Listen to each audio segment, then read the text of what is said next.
On Long Island's South Shore, between the charming homes and alluring beaches, there are secrets.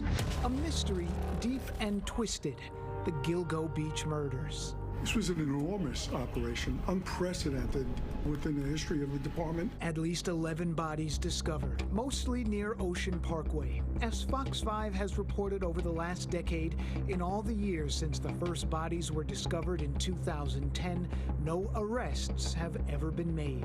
There have been many questions through the years about the handling of this case and the evidence by Suffolk County Police. Now a new series takes a closer look. And within the last 20 years, this is the biggest serial killer case that's out there. I spoke with Billy Jensen and Alexis Linkletter, hosts of Unraveled, the Long Island Serial Killer, a streaming series on Discovery Plus and 7-part podcast. Both investigative journalists are also Long Island natives. What would you say are some of the biggest takeaways that you have from your investigation? This case actually got the media attention it deserved.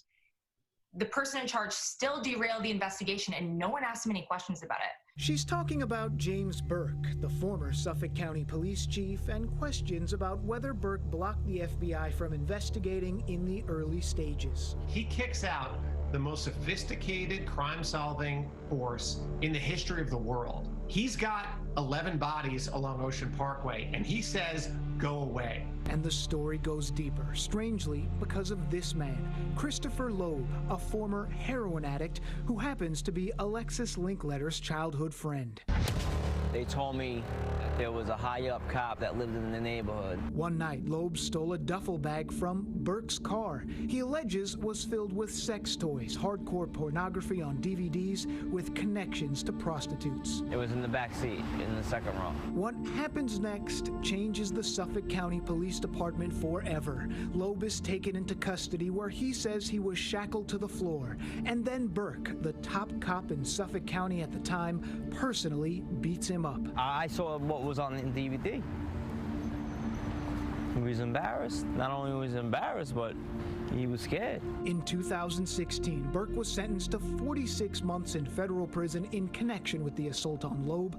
Former District Attorney Tom Spoda was also convicted for trying to cover it up.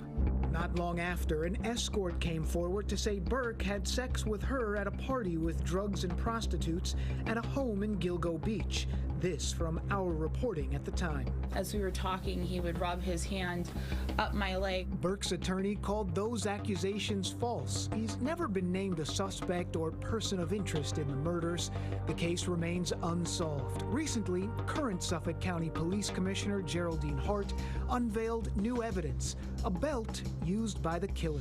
A black leather belt embossed with the letters HM or WH was recovered during the initial stages of this investigation. A new piece on top of so many complicated layers of this investigation, meticulously pieced together by Billy and Alexis for all to judge. It's just a Pandora's box people are afraid to open because of what the implications of that could mean. And we reached out to James Burke's attorney, who told us they had no comment about these new questions about how the investigation was handled or this new series.